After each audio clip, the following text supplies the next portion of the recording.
Hello and welcome back to the Neutral Voice. I'm your host, Samung Deb Barma. This podcast series explores neutrality as a professional discipline and examines how neutral professionals help individuals, organizations, and institutions navigate complexity, disagreement, and decision making. In today's episode, we turn our attention to the workplace, an environment where differing perspectives, difficult conversations, and occasional conflicts are inevitable, but where the way those situations are handled can have lasting consequences for trust, culture, and organizational effectiveness. I'm delighted to be joined by Dr. Jeanette Bicknell, a chartered mediator and dispute resolution specialist based in Toronto and founder of Bicknell Mediation. Through her work in workplace mediation, investigations, conflict interventions, coaching, and team restoration processes, she has spent many years helping organizations navigate conflict, rebuild trust, and foster healthier workplace environments. Janet, thank you very much for joining us today. Oh, thank you for having me. So let's begin with a situation when people think about workplace conflict. They often think about formal complaints, investigations, or disputes that have already become visible. But in reality, many workplace challenges begin much earlier through subtle changes in communication, behavior, trust, or team dynamics. So, from your experience, what are some of the early signs that tell you a workplace issue may be developing into something more serious? So that's a great question, and you're right. There's often kind of low level conflict can be for quite a while, and sometimes it just stays low level and it doesn't get worse, and sometimes it does get worse. So some of the signs that I would be looking for that you have problem are increased absenteeism, increased requests for leave, higher number of complaints about behavior, and just less of that what you might call water cooler talk. People aren't interacting informally as much. One of the biggest things patterns that I see is a failed intervention. So things are at a low level, something a little bit more serious happens, somebody goes to a manager or supervisor, for whatever reason it doesn't get handled properly, people end up feeling more disrespected than when they started, and that is often leads to a slippery slope to more severe conflict. Thank you. I just like to add a question to what I have asked. That in your observation, are there particular patterns organizations frequently overlook? Are there factors that organizations Yeah, are there like overlooked? recurring patterns in the organizations that are frequently overlooked? So I don't know if it's frequently overlooked, but something that organizations sometimes get wrong has to do with the leadership and the management style. Employees will model the behavior they see in their managers and supervisors. And if that's respectful and positive, that will trickle down. And if it's, disrespectful and hostile, that will trigger down as well. So that's a big difference. Another problem that I see often with smaller organizations is that the person in charge of HR, the person to whom people might complain, is seen as being very close to the leader. Sometimes it's even the leader's spouse. So you can imagine how hard that is. You have a complaint about your boss, but the person you would need to raise this with is your boss's spouse. Makes it very awkward, and it leads to people leaving the organization rather than working things through.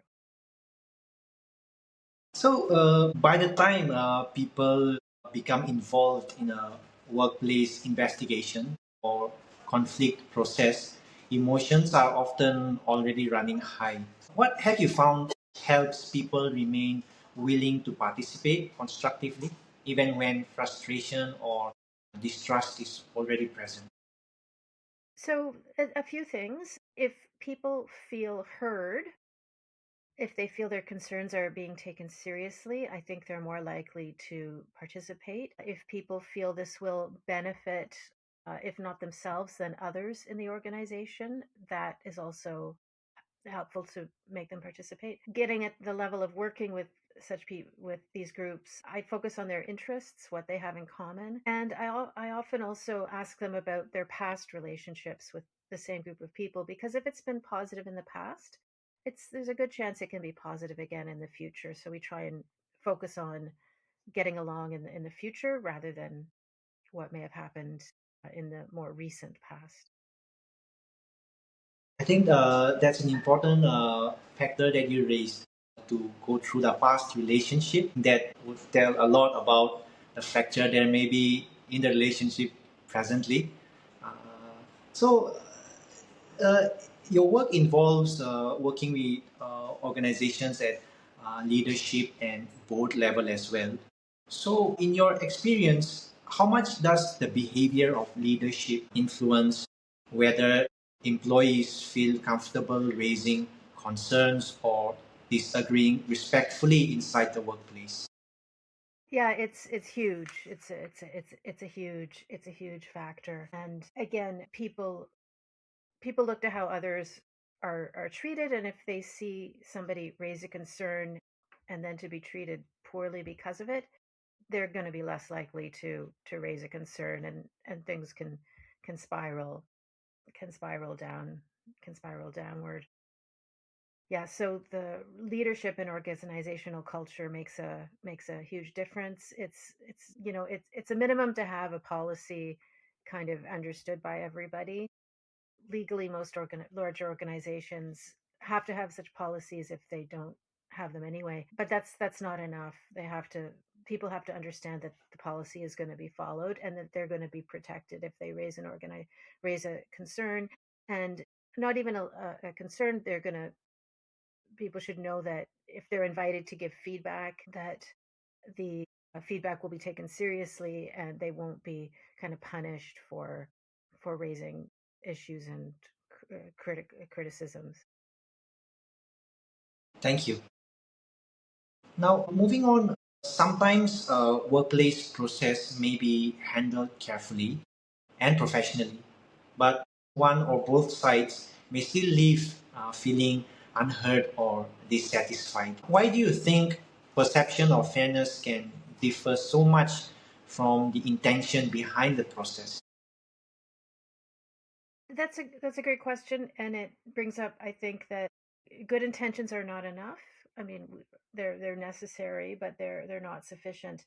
And I think when looking at designing a process for conflict resolution, some things to consider are, have all voices been heard? You know, what has the process been like? Has it been an in-house process? And sometimes that works well, sometimes that's fine. Sometimes with an in-house process, there might be a perception that the interests of the facilitators are really with the organization, not with the people who they're working with. So that can be a challenge. So how you set up the process, I think, matters a lot. If you could just share with us, without going into the specifics, a quick example from your experience of a situation that we talked about. Sure. Let me just try and think of a good one.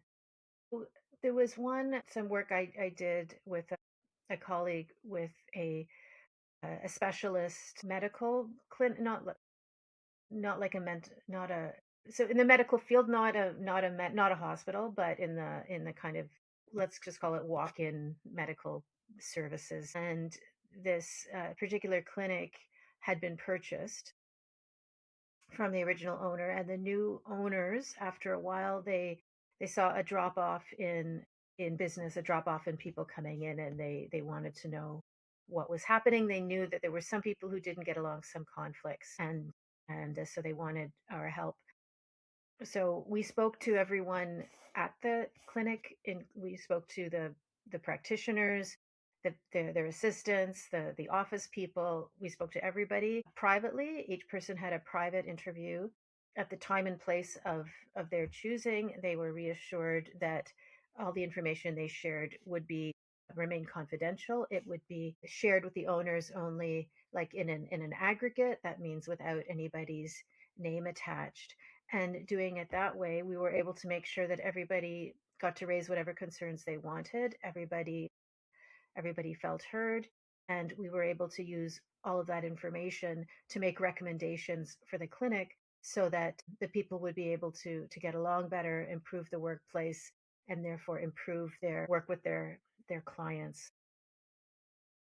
Thank you for the example that you have shared. Again, many organizations only seek outside support once a situation has already become highly disruptive. Do you think workplaces are becoming more aware of the value of addressing conflict earlier, before relationships and trust begin to break down completely? So I would certainly like to think so. I'm not sure. What motivates organizations might be compliance with legislation, particularly with like anti-harassment legislation. I'm in Ontario. They're quite strong protections for employees. So employers are motivated to make sure they have a respectful place. All too often, I see organizations leave it. I won't say until it's too late because I don't think it's ever too late, but they leave it until it's much harder than it needs to be. Yeah. Okay. So, okay, healthy workplaces are not free from disagreement, yet many organizations struggle with difficult conversations. What do you think helps teams disagree in a way that remains productive rather than becoming personal or damaging over time? Yeah, that's important because, or people in organizations only kind of grow with the right kind of criticism and feedback. I think it's important that they try to normalize disagreement because disagreement in itself is not bad. So it's important that it be normalized and that diverse views are encouraged.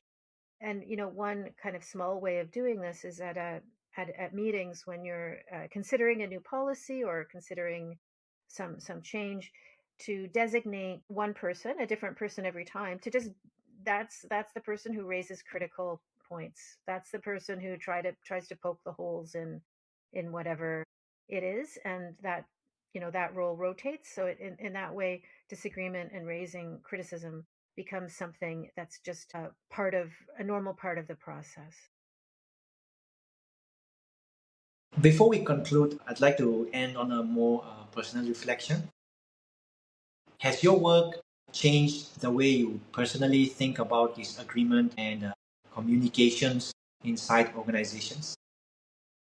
Yes, it's I think one of the main things I've taken to heart is just the importance of slowing down and listening to people, and the importance of relationships. It's sometimes a cliche, business is about relationships, but I really believe that's true. And you know, sometimes I'll get pushback from a client or a potential client saying, "Well, won't this take a lot of time?" And I feel like, what really takes time is the the highly disruptive conflict that's been escalated. That's what's going to take your time. Slowing down and making sure people are heard, making sure you've done everything to have a respectful workplace. That it it seems like it takes time, but the alternative is going to take you much more time. Another important point is to make sure that everyone's incentives are aligned. Make sure everyone has the same goal. Whatever your organization is, make sure everyone has the same goal of excellence to support the organization. If you have if it's set up so that two divisions are fighting against one another, it's not going to work. If their incentives are to kind of outdo and win over the other division, that might help you in a very short term, but in the long term, I think you want everyone's goals to be aligned. Thank you. That's personally, I find it a very important point to have the incentives aligned amongst the divisions. Yeah. Thank you very much. Dr. Jeanette Bicknell, for sharing these thoughtful reflections and insights. Today's conversation reminds us that workplace conflict rarely begins with a formal dispute. More often, it develops gradually through changes in communication, trust, and organizational relationships.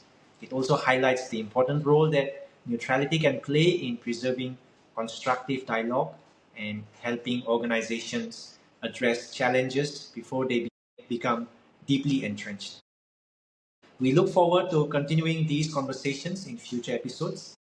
And to all our listeners, thank you for joining us. This has been The Neutral Voice. Thank you, everyone.